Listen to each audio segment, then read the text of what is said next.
오늘은 야고보서 6번째 시간으로 우리 마지막 시간이 될 터인데요. 삶의 여러 가지 시험을 이기는 가장 좋은 방법이 무엇인지 한번 생각해 보도록 하겠습니다. 여러분, 우리가 사는 이 인생은 시련이 많고 고난이 참 많은 인생입니다. 우리가 살펴보고 있는 야고보서 말씀에서는 우리가 당하는 여러 가지 시련들을 여러 가지 시험이다 이렇게 이야기하고 있습니다. 여러분, 우리가 야고보서 1장 말씀을 묵상할 때에 이 여러 가지 시험들을 세 가지로 분류해서 생각해 보았습니다. 첫째는 무엇이었습니까? 마귀가 우리를 넘어뜨리려고 하는 유혹이 있다고 했습니다. 예수님께서 말씀으로 승리했던 것처럼 여러분, 우리도 말씀으로 무장하여서 죄 근처에도 가지 않도록 하는 게 중요한 것이죠. 두 번째는 나의 연약함 때문에 오는 시련들, 여러 가지 어려움들이 분명히 있을 수 있겠죠. 여러분, 그때는 우리가 간절히 기도하면서 하나님 앞에 나아가는 것입니다. 기도하면 하나님께서 응답하실 줄로 믿습니다. 세 번째는 하나님이 우리에게 복 주시려고 주시는 시험도 있어요. 이 시험을 잘 통과하면 하나님께서 복을 주시려고 하는 의도로 주시는 시험이 있다는 거죠. 여러분, 이럴 때는 성령님의 인도에 여러분 날마다 순종하며 나아가야 될 줄로 믿습니다. 여러분, 중요한 것이 무엇입니까? 우리의 삶에 찾아오는 여러 가지 시험, 그거 우리가 어쩔 수 없는 거잖아요. 내 의지로 되는 것이 아닙니다. 근데 시험은 여러 가지로 올 수 있고 어쩔 수 없는 것이지만 중요한 것은 우리의 반응이 중요한 거예요. 우리의 여러 가지 상황 가운데 우리가 어떻게 반응하느냐. 모든 상황들을 하나님께서 주신 것이라고 우리가 믿는다면 그 상황 가운데 하나님께서 나에게 기대하시는 반응이 있거든요. 그 반응을 하나님 앞에 보이면 되는 거예요. 여러분, 반응이 중요한 것입니다. 예수님과 함께 십자가에 못 박혔던 사람들이 있었습니다. 그 사람들이 누구였습니까? 강도들이었어요. 예수님 양 옆에 강도들이 함께 십자가에 못 박혔습니다. 로마 군병들이 혹은 대제사장들이 예수도 저들과 똑같은 자들이다 이것을 보여주기 위해서 강도와 함께 십자가에 못 박아 놨던 것입니다. 그런데 여러분, 생명 대신 예수 그리스도를 옆에 두고 두 사람의 반응이 달랐습니다. 반응이 중요한 것이라고 그랬는데 한쪽 편에 있는 강도는 뭐라고 그랬냐면, 네가 구원자라면 너와 나를 한번 구원해봐라. 네가 한번 그 십자가에서 내려와 봐라. 이렇게 이야기하면서 비난했습니다.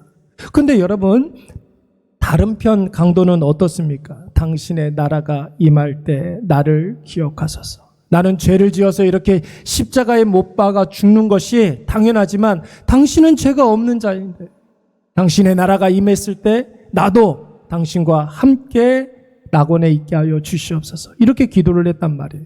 여러분, 예수님께서 누구에게 주목하셨겠습니까? 예수님의 시선이 누구에게 머물렀겠습니까? 불평하고 원망하는 자는 예수님이 쳐다도 보지 않았어요. 반응도 보이지 않으셨어요. 그러나 간구하고 기도했던 강도에게 긍휼의 눈으로 바라보시면서 그에게 은혜를 부어주신 줄로 믿습니다. 뭐라고 그러셨어요? 내가 진실로 이르노니 오늘 네가 나와 함께 어디에 있으리라? 낙원에 있으리라. 여러분, 그래서 우리의 모든 삶 가운데 반응이 중요한 것이죠. 사랑하는 여러분, 꼭 기억하십시오. 상황이 안 좋다고 해서 불평하고 원망하면 안 좋은 상황에 더 안 좋은 상황이 더해지게 되는 것입니다. 상황이 안 좋다고 해가지고 불평하고 원망하면 여러분, 그 문제가 더 꼬이게 되고 더 복잡하게 되는 거예요. 그런데 여러분, 어떤 상황에서도 우리가 기도하면서 감사함으로 나아가면 안 좋은 상황은 역전이 되고 좋은 상황에는 더 좋은 일들이 일어나게 될 줄로 믿습니다. 감사하고 기뻐하면서 하나님 앞에 기도로 나아가게 되면 여러분, 우리 앞에 있는 모든 상황들이 선하신 하나님께서 선하게 우리를 인도해 가신다는 것입니다. 오늘 야고보 목사님이 그의 서신을 어떻게 지금 마무리 짓고 있습니까? 나에게 닥쳐오는 모든 상황은 내가 어떻게 할 수 없는 그런 영역이다. 내가 어쩔 수 없지만 그 모든 상황에서 하나님이 나에게 기대하시는 반응을 보여야 한다라는 것입니다. 모든 상황 가운데 하나님께서 나에게 원하시는 반응이 있다라는 거죠. 여러분, 그 반응이 무엇인지 우리 13절 말씀 한번 다 같이 읽어보도록 하겠습니다. 우리 다 같이 있습니다. 시작. 그는 기도할 것이요 즐거워하는 자가 있느냐? 아멘. 여러분, 하나님께서 모든 상황에서 모든 형편에서 우리에게 기대하시는 바가 무엇입니까? 고난당할 때 뭐하라? 기도하라 그랬어요. 즐거운 일들이 있을 때 뭐하라? 찬송이 여러분 곡조 붙은 기도라며요. 우리의 심령 가운데 있는 모든 것들을 찬송으로 하나님께 고하는 것 아니겠습니까? 세상 노래하고 찬송은 다르잖아요. 곡조 붙은 기도라고 그랬어요. 그러니까 모든 상황들 가운데, 인생의 희노애락 가운데, 기쁠 때나 슬플 때나 비가 오나 눈이 오나 맑을 때나 날씨가 궂을 때나 하나님 앞에 기도하며 하나님의 뜻을 구하라는 것입니다. 여러분, 이것이 바로 신앙생활의 공식이에요. 공식. 하나님이 여러 가지 상황을 주시고 우리에게 기대하는 바, 모든 상황 가운데 뭐하라? 기도하라라는 것이에요. 여러분, 오늘 이 글을 쓰고 있는 예수님의 동생 야고보 목사님은 예수님의 동생이라고 그랬잖아요. 별명이 있었어요. 여러분들의 별명 있잖아요. 별명. 저는 3원짜리 고구마. 이게 제 별명이라고 초등학교 때 그렇게 이야기를 했는데, 야고보 목사님도 별명이 있었어요. 낙타 무릎. 야고보 목사님의 별명은 낙타 무릎이었습니다. 여러분, 낙타 무릎을 본 적이 있습니까? 이렇게 우묵하잖아요, 여러분. 무릎 관절이 툭 튀어나와서 무릎이 낙타 무릎처럼 되었다고 해서 여러분, 낙타 무릎이었던 거예요. 여러분, 왜 야고보 목사님이 무릎이 낙타 무릎이었을까요? 기도를 많이 해서 그런 것이에요. 기도를 많이 해서. 어떤 분이 그런 말을 하시는 분이 있어요. 야고보가 예수님의 동생이라는 이유만으로 초대교회 최초의 담임 목사, 당회장 목사, 총회장이 되는 것은 이게 좀 뭔가 좀 이상한 것 아니겠습니까? 너무 불공평하잖아요. 예수님도 혹시 그 자리를 세습한 것 아닙니까? 이렇게 이야기하시는 분들이 있는데, 여러분, 괜히 야고보가 초대교회의 최초의 총회장이 된 게 아닙니다. 세습이 아니에요, 여러분. 그는 기도의 사람이었습니다. 기도의 전문가였습니다. 그래서 여러분, 그가 기도할 때마다 풍성한 능력이 나타나고 모든 사람들이 그의 기도와 기도하는 능력을 바라보면서 그를 인정할 수밖에 없었던 것이죠. 여러분, 어떤 분야든 간에 전문가의 이야기를 들어야 되는 것 아니겠습니까? 그렇죠? 모든 분야에 전문가들이 있어요, 여러분. 밑에 3층에 인테리어를 하는데, 여러분, 제가 관심이 많다고 그래서 제 마음대로 다 할 수 있습니까? 누구 말을 들어야 돼요? 누구 말을 들어야 돼요? 전문가의 이야기를 들어야 하는 거예요. 여러분, 목수의 말을 들어야 되는 거고, 전기 전문가의 말을 들어야 되는 거예요. 바닥 가는 사람의 전문가의 말을 들어야 되는 것입니다. 그래야 그 일이 되는 것이지, 자기 마음대로 자기가 원하는 대로 할 수가 없는 거예요. 오늘 야고보는 기도의 전문가였어요. 기도의 전문가라고 하면 여러분, 전문가의 이야기를 들어야 되는 것 아니겠습니까? 오늘 본문의 말씀에 보면 기도하라는 말이 무려 7번이나 등장하고 있습니다. 여러분, 기도하라고 하면 기도를 해야 되는 거예요. 기도를 어떻게 해야 되느냐? 전문가의 이야기를 듣고 마음에 새기고 우리가 그렇게 하도록 노력을 해야 된다는 것이죠. 기독교 신앙에 있어서 여러분, 기도가 얼마나 어려운 일입니까? 얼마나 중요한 일입니까? 하나님께서 우리에게 부어주시는 은혜들이 굉장히 많아요. 하나님께로부터 내려오는 것들 굉장히 많잖아요. 은혜도 주시고, 말씀도 주시고, 성령도 주시고, 믿음도 주시고, 하나님께서 우리에게 복락도 주시고, 사랑하는 사람들도 주시고, 주시는 요소가 굉장히 많은데, 그런 하나님 아버지 앞에 우리가 나아갈 수 있는 방법 몇 가지를 하나님께서 허락해 주셨단 말이에요. 그게 바로 기도, 말씀, 예배입니다. 기도할 때마다 우리가 하나님 앞에 우리 자신의 모든 것들을 다 토로할 수가 있는 거고, 우리가 말씀을 들을 때마다 하나님의 뜻을 알게 되는 줄로 믿습니다. 예배 드릴 때마다 우리 자신을 하나님께 드릴 수가 있는 것 아닙니까? 그 중에 기도, 말씀, 예배 다 중요한 것이지만 여러분, 기도는 하나님께 가까이 나아가는 거예요. 하나님께 우리의 부족을 이야기할 수 있는 것입니다. 그래서 여러분 기도가 매우 중요한 것입니다. 사랑하는 여러분 꼭 기억하시기 바랍니다. 우리가 기도하면 하나님께서 반드시 일하시는 줄로 믿습니다. 우리가 기도하면 하나님 뭐 하신다고요? 일하시는 분이에요. 예레미야서 33장 3절 말씀 우리가 꼭 외워둬야 하는 말씀인데 우리 다 같이 한번 읽어볼까요? 시작. 너는 내게 부르짖으라 내가 내게 응답하겠고 내가 알지 못하는 크고 은밀한 일을 너는 내게 부르짖으면 내가 너에게 응답하겠고 네가 알지 못하는 하나님의 크고도 놀라운 비밀을 알려주시마 약속한 줄로 믿습니다. 그래서 when we pray, God works. 우리가 기도할 때 하나님께서 일하신다. 여러분 우리가 기도하면 하나님 뭐 하신다고요? 일하신다는 거예요. 그래서 우리 교회 모토가 무엇입니까? 하나님이 이거 제가 하나님이 하면 여러분들이 하시리라 이거 하기로 우리가 다 약속했거든요. 약속했어요. 다시 한번 해볼까요? 하나님이 하신단 말이에요. 하나님께서 하신단 말이에요. 우리가 기도하면 하나님이 하시는 거예요. 하나님이 하십니다. 여러분 이 확신을 꼭 가지시기 바랍니다. 그래서 여러분 기도할 때 그냥 대충 기도해서는 안 되는 거예요. 성심을 다해서 기도해야 하는 것이죠. 형식적으로 습관적으로 하면 안 되고 된다는 확신을 가지고 응답된다는 확신을 가지고 여러분 그 확신 가지고 하나님 앞에 기도로 나아가는 거죠. 습관적으로 기도하는 것이 아니라 형식적으로 기도하는 것이 아니라 제가 어떤 옛날에 그런 책을 본 적이 있어요. 천주교의 한 대주교가 기도를 많이 했다고 합니다. 어떤 기도를 했느냐면 하나님을 보여주세요.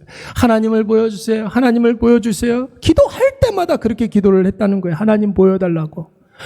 하도 그렇게 기도를 많이 하니까 하나님께서 진짜 하나님을 보여주셨다는 거 아닙니까? 그래서 대주교가 심장마비로 죽었어요. 왜요? 진짜 보여줄 줄은 몰랐어요. 이러면서. 어떤 상가교회 목사님이 기도를 많이 했어요. 상가교회 목사님이 기도를 많이 했는데 그 바로 위층에 교회 위층에 노래방이 하나 있었다는 거죠. 노래방 소리가 너무 시끄러워서 예배 드리는데 방해가 너무 많이 된다는 거예요. 그래서 목사님이 노래방 없애달라고 기도를 많이 했다고 합니다. 그런데 여러분 어느 날 이 노래방에 불이 난 거예요. 불이 났는데 노래방만 홀딱 타고 그 밑에 있는 교회는 조금도 상하지가 않았다는 것이죠. 나중에 노래방 주인이 교회 목사가 노래방 없애달라고 기도한 것을 알고서 소송을 걸었다는 거예요. 세상법에 소송을 걸었다는 거예요. 그 재판을 하는 장소에서 이 목사님이 재판장한테 그런 이야기를 했다는 것 아닙니까? 판사님, 기도한다고 진짜 노래방이 없어집니까? 그랬다는 거 아닙니까? 여러분, 누구의 믿음이 더 큰 거예요? 누구의 믿음이 더 큰 거예요? 네, 노래방 주인의 믿음이 더 큰 거예요, 여러분. 기도는 굉장히 어렵죠. 쉬운 일이 아닙니다. 여러분, 인간이 어떤 존재입니까? 인간은 자꾸만 그 안에 죄성이 있기 때문에 하나님과 멀어지려고 하는 그런 존재예요. 가만히 놔두면 자기 마음대로 자기 멋대로 살아가면서 하나님과 이렇게 멀어지려고 하는 존재가 바로 인간입니다. 그런데 여러분, 기도는 뭐라고 그랬어요? 아까 전에? 하나님께 가까이 가는 거라고 그러잖아요. 인간의 본성은 하나님과 멀어지는 것인데 기도는 하나님과 가까워지는 것이라고 하니까 여러분, 기도라는 것은 인간의 본성을 거스르는 일이기 때문에 힘든 거예요. 기도할 때마다 내 뜻, 내 방식 다 내려놓고 기도하면서 하나님의 뜻대로, 하나님의 방식대로, 하나님의 방법대로 살아가겠습니다. 이게 바로 기도하는 것이란 말이에요. 나는 죽고 누구는 살고 예수는 살고. 이게 바로 기도입니다. 그러니까 여러분, 얼마나 이 기도가 힘든 일입니까? 그래서 평생을 여러분 기도하시던 분들도 하루 이틀만 새벽 예배 나가지 않으면은 여러분 평생 그 새벽 예배 지켰던 그것이 다 무너지게 되는 거예요. 새벽 예배가 익숙한 사람, 그런 사람은 없어요, 여러분. 새벽 예배 나올 때마다 내적인 전쟁을 늘 하는 거예요. 기도해야 된다라는 그런 마음을 가지고 나아가는 거예요. 평생 30년, 40년 여러분 새벽 예배 했던 사람도 여러분 하루 이틀 정도만 편하게 집에서 아침잠 자라고 그러보세요. 쉽지가 않아요. 저는 어떨 것 같습니까? 전 새벽에 3시 반에 일어나요. 교회 도착하면 4시예요. 4시부터 새벽 예배 준비를 합니다. 설교 준비를 하는 것이 아니라 여러분 방송 준비도 하고 예배 드릴 준비를 하는 거예요. 예. 저한테는 쉬울 것 같습니까? 쉬울 것 같아요? 새벽 예배 없는 토요일이 얼마나 행복한지 몰라요. 새벽에 토요일 날 여러분 늦잠 잘 때마다 제 자신이 조금 편하기도 하지만 좀 한심스러울 때가 종종 있어요. 야, 이렇게 새벽 예배가 익숙해지질 않냐. 그런 생각을 하기도 합니다. 여러분, 좀 더 자고 싶고 좀 더 눕고 싶고 나가기 귀찮고 제일 어려운 거 뭐예요? 새벽 예배 나갈 때 신발 신는 게 제일 어려워요. 새벽 예배 나갈 때 신발 신는 게 제일 어려워요. 제일. 신기만 하면 나갈 수가 있는데 그게 어려운 거죠. 설교를 하고 예배를 준비하는 저도 그렇게 힘든데 여러분 오죽하겠습니까? 그러나 여러분 기도의 능력, 기도의 맛을 아는 사람은 기도가 얼마나 능력 있는지를 알기 때문에 그 기도를 포기하지 못하게 되는 거예요. 그 기도의 능력이 얼마나 능력 있는지를 알기 때문에 여러분 내 삶에 여러 가지 시련이 있고 문제가 있다면 그 모든 시련과 문제들의 가장 좋은 반응이 중요하다고 그랬어요.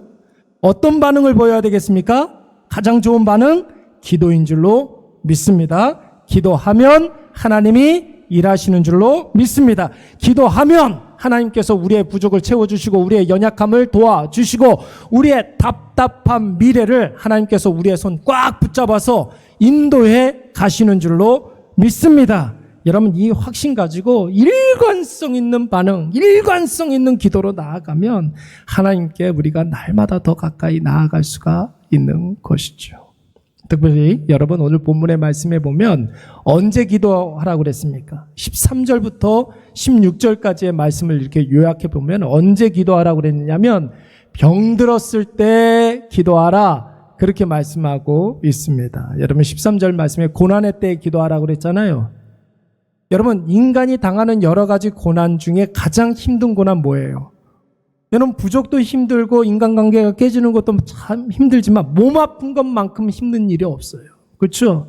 여러분 모든 것을 다 얻고 우리가 몸이 아파버리면 다 소용이 없는 거잖아요. 그래서 14절 말씀에 병들었을 때 뭐 하라고 그랬어요?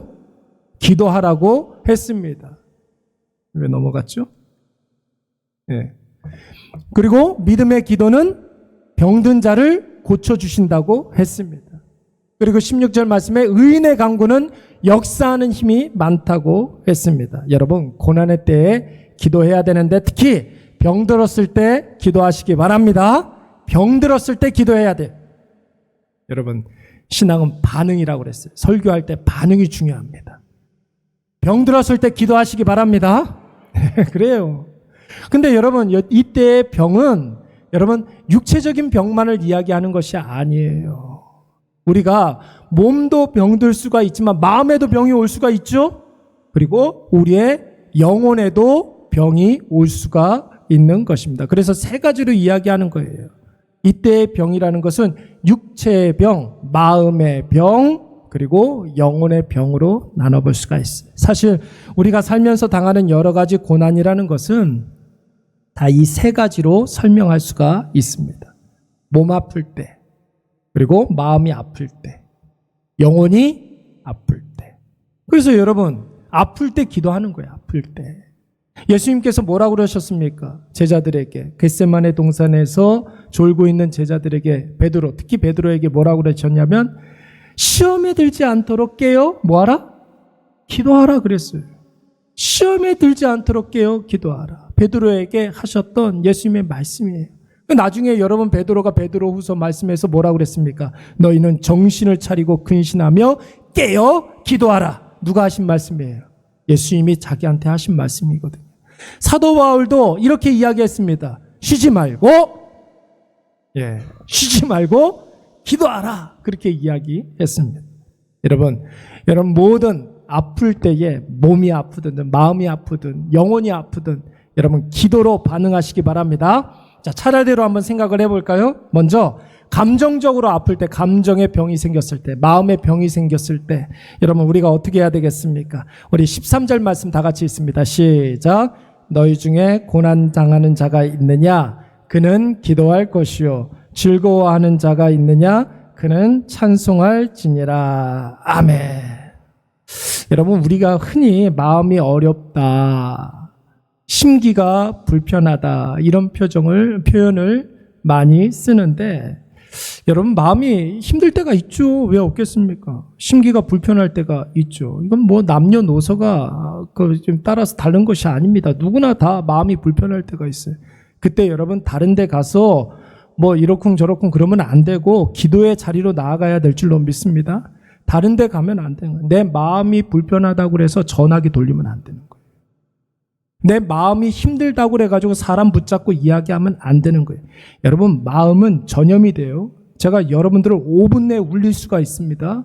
제가 여기에서 정말로 한이 서리게 울면은 눈물 뚝뚝뚝뚝 흘리면 여러분 다 울어요. 감정은 전염되는 거예요. 여러분, 제가 3초 만에 웃길 수가 있습니다. 웃잖아요. 내가 웃으면 여러분들 다 웃어요. 감정은 웃는 거예요. 감정은 전염되는 거예요. 내 불편한 마음을 자꾸만 사람 붙잡고 이야기하면 내 불편함이 그 사람에게도 전달되고 내 마음 아픔이 그 사람한테도 전달되는 거예요. 이게 여러분 나중에 편을 나누게 되고 당을 짓게 되는 거예요. 내 마음이 불편할 때는 어디로 가야 됩니까? 사람 붙잡고 이야기하는 게 아니라, 전하게 하는 것이 아니라 하나님 앞에 나아가는 거예요. 특별히 돈이 없어서 난처한 일을 당하면 마음이 힘들어지기 시작하잖아요. 그때 여러분 누구에게 가야 되겠습니까? 여러분, 내가 돈이 없는데 누가 미쳤다고 아무 대가 없이 여러분들에게 돈을 막 1,000만 원씩, 2,000만 원씩, 3,000만 원씩 줄 사람이 있어요? 있습니까? 전화번호 좀 하나 주세요. 그런 사람 없어요, 여러분.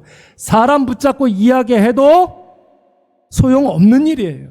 그런데 모든 것의 소유주가 되시는 하나님께 나아가서 간구하시기 바랍니다. 하나님 채워주신다고요. 아멘! 하나님이 채워주시는 거예요.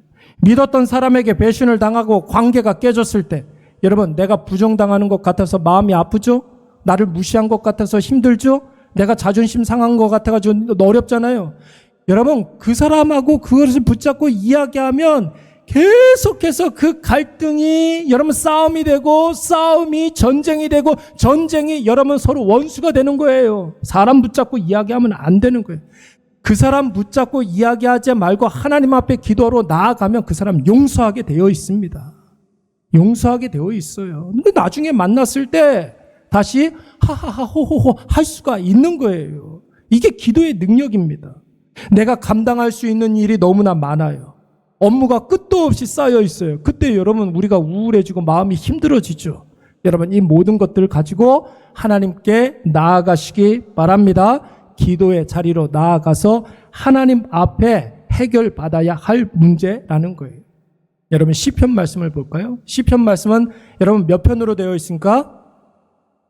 150편으로 되어 있어요. 150편으로 되어 있는 이 시편 말씀을 5개로 이렇게 나눠서 5권으로 되어 있단 말이에요.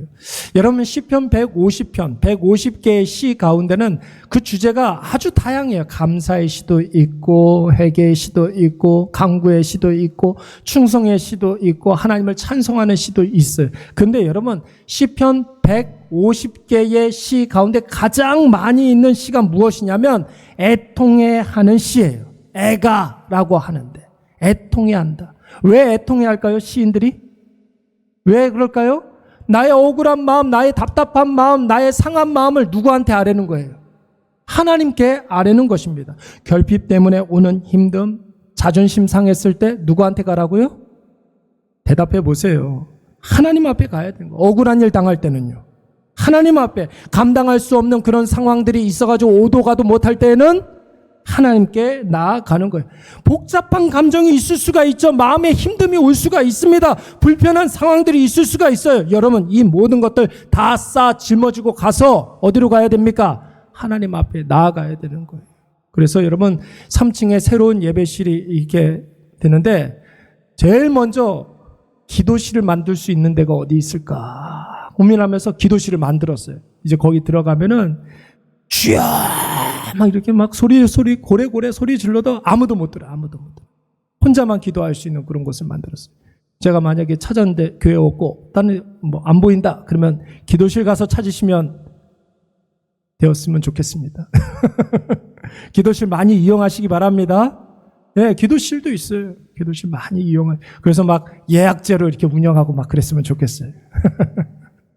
기도하라고요. 기도하라고요. 예. 여러분, 특별히 다윗이 이것을 정말 잘했던 사람이에요. 다윗은 자신이 예상하지 못한 상황을 만나면 무조건 하나님 앞에 엎드렸던 사람이 바로 다윗이었습니다. 여러분, 왜 그랬겠습니까? 기도하니까 풀려서 그러는 거예요. 내 힘으로 안 되는 일인데 기도하니까 풀리니까 여러분 되니까 또 하죠.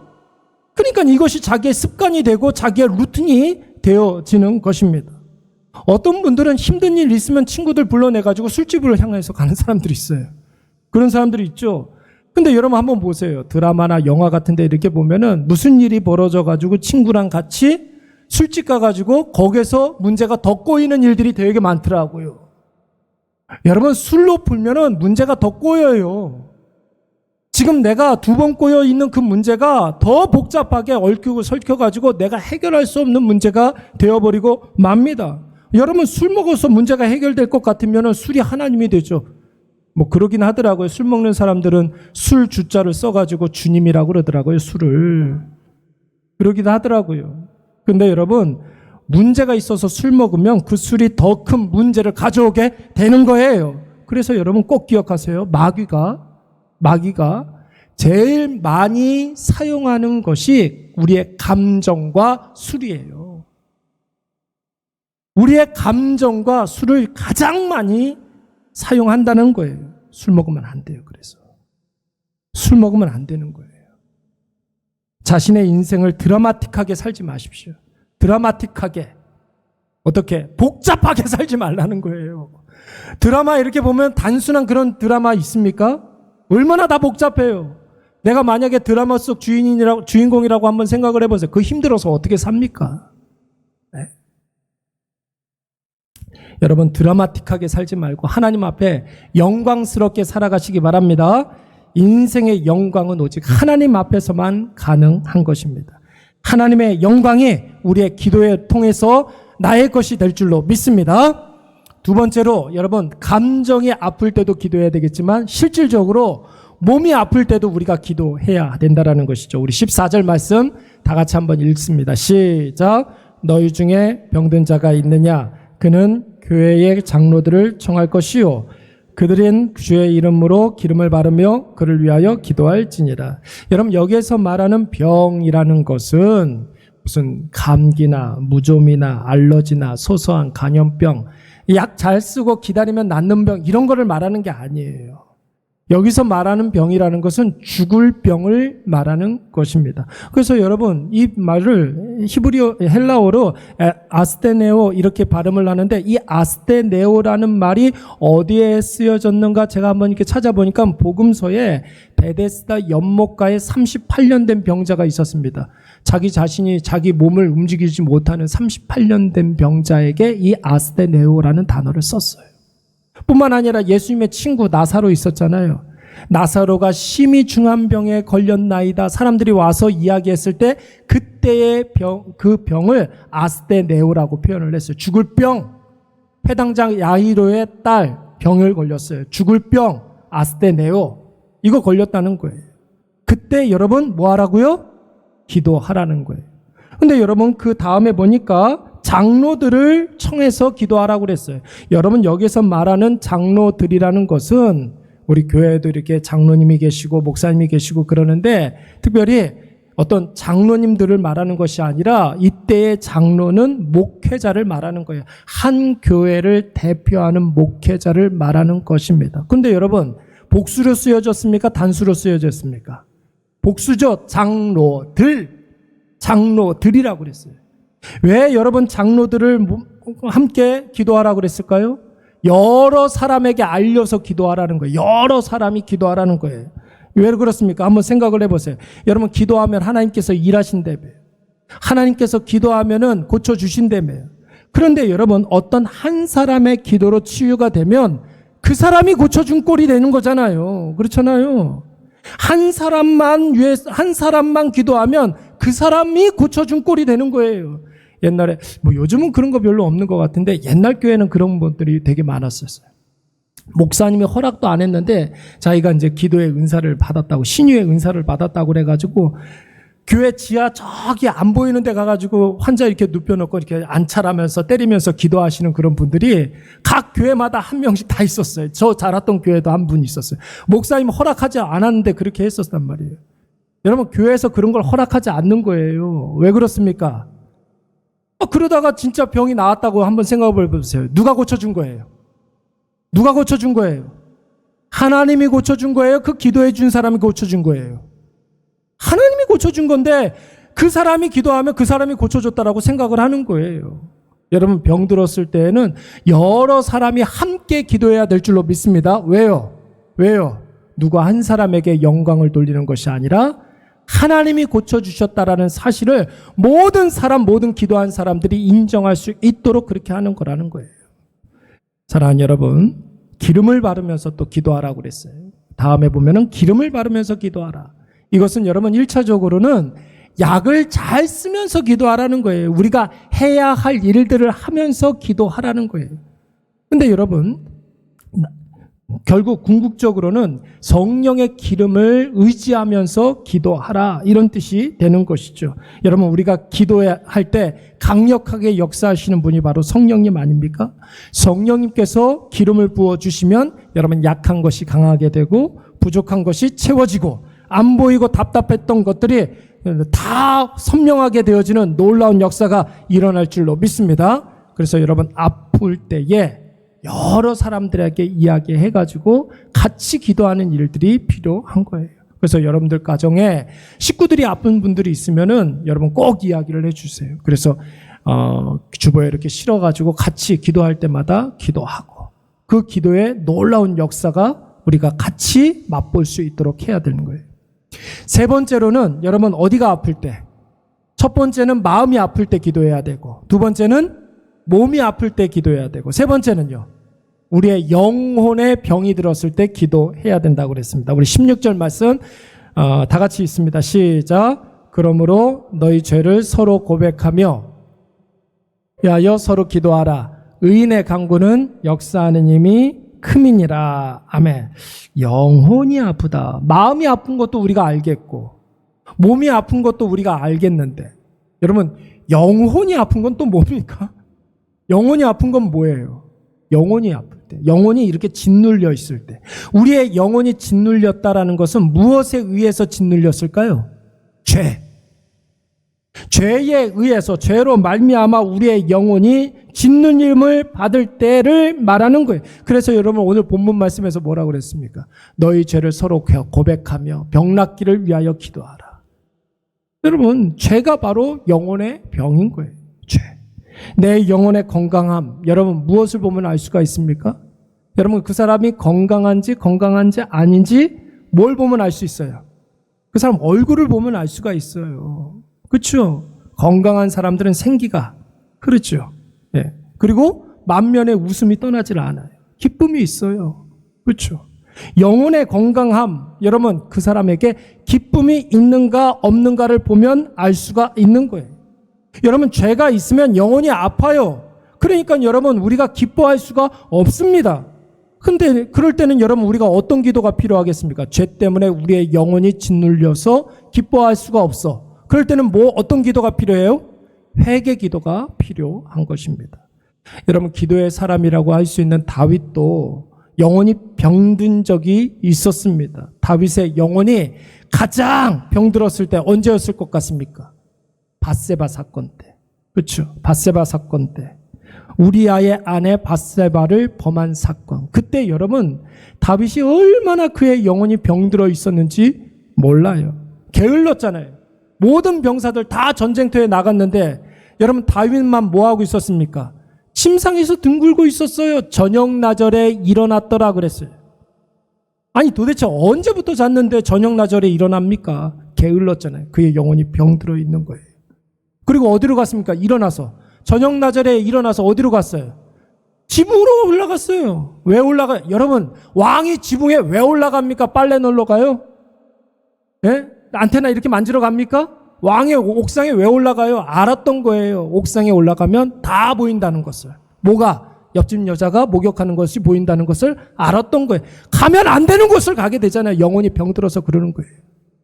보면 안 되는 것을 봤어요. 올라갈 수 있죠. 올라갈 수 있죠. 바람 쐬러 올라갈 수 있죠. 그런데 보이면 어떻게 해야 돼요? 에그머니나 하고서 보지 말아야 되잖아요. 보지 말아야 될 것을 왜 보냔 말이에요. 하지 말아야 될 짓을 왜 하냔 말이에요. 영혼이 병들어서 그런 거예요. 자기는 몰라요. 그리고 사고 치고 난 다음에 어떻게 했습니까? 기도의 자리로 나아가지 아니하고 우리야 죽이면 된다라고 생각을 한 거예요. 세우면 안 되는 계획을 세우고 그리고 그 일을 감행하게 됩니다. 우리야를 죽여버리고. 영혼이 병들어서 그래도 된다라고 생각을 한 거예요. 여러분, 이 과정 가운데 다윗에게 기쁨이 있었겠습니까? 두려우니까 계속해서 이렇게 사고를 치는 거예요. 나중에 다윗이 자신이 범죄한 사실을 깨닫고 뭐라고 그랬습니까? 시편 51편 말씀에 보면 밧세바 사건 이후에 회개하는 다윗의 모습이 나오는데 우리 다 같이 한번 읽어보도록 하겠습니다. 시작. 하나님이여 내 속에 정한 마음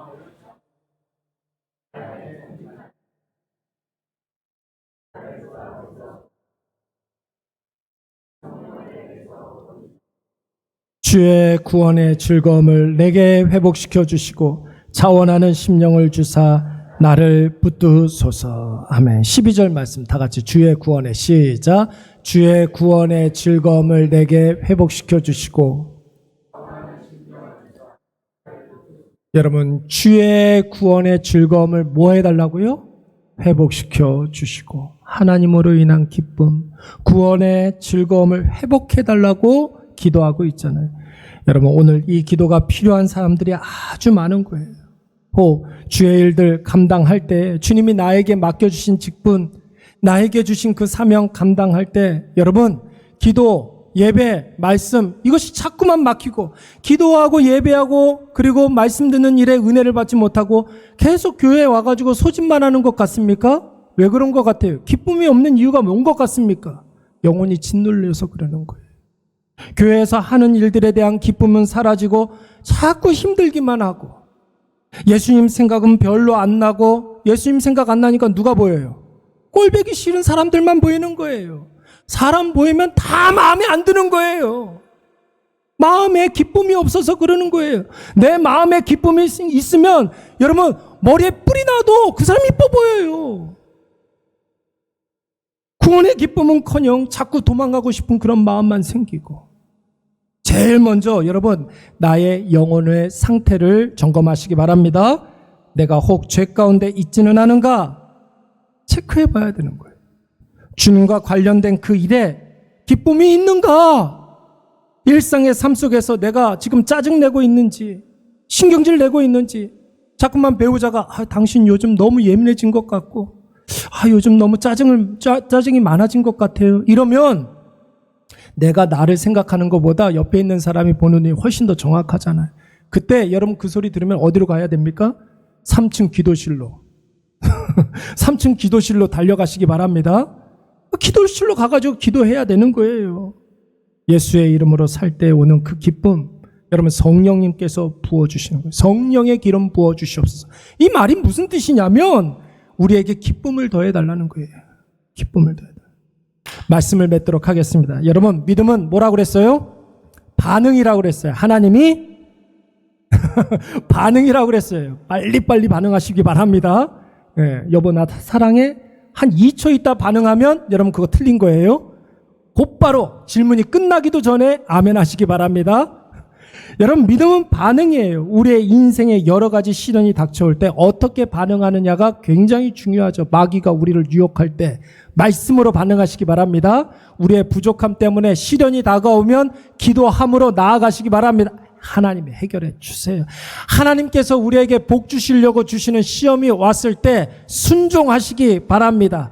여러분, 믿음을 충만케 하여 주시옵소서. 말씀을 충만케 하여 주시옵소서. 성령 충만케 하여 주시옵소서. 뭐예요? 다 기도잖아요. 기도. 모든 상황 속에서 여러분 우리가 다 기도로 반응하시기 바랍니다. 우리가 기도하면 하나님이 일하십니다.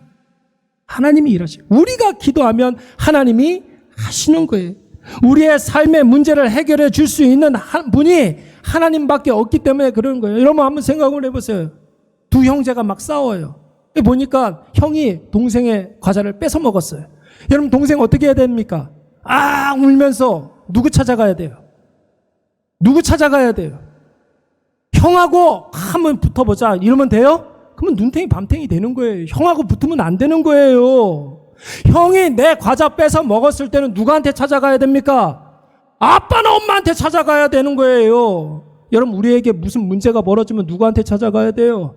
맞서 싸우지 말라고요. 맞서 싸우지 말라고. 그러면 눈탱이 밤탱이 되고 이렇게 되고 그러는 거예요. 하나님 찾아가시기 바랍니다. 조폭이 여러분 차 타고 가다가 시비를 걸어요. 불량배가 막 덤벼들고 막 그러면 어떻게 합니까? 나도 여기다 문신 새겨가지고 한번 붙고 막 씨름 한번 하고 막 그러면 큰일 나는 거예요. 여러분 112 간단하잖아요. 경찰에 신고하면 되는 거예요. 한나가 여러분 분인나가 격동케 했습니다. 한나에게 분인나가 열받게 하는 거예요. 분인나하고 머리채 잡고 싸웠습니까? 너 죽고 나 살자 했어요. 하나님께 나아가서 3층 기도실로 간 줄로 믿습니다. 기도하러 갔잖아요. 깨닫게 되는 거예요. 특별히 우리의 감정이 육신이 영혼에 병들었을 때 여러분 그 문제 그대로 가지고 하나님께 나아가시기 바랍니다. 하나님이 반드시 해결해 주시고 우리를 자유케 해 주실 줄로 믿습니다. 우리 다 자리에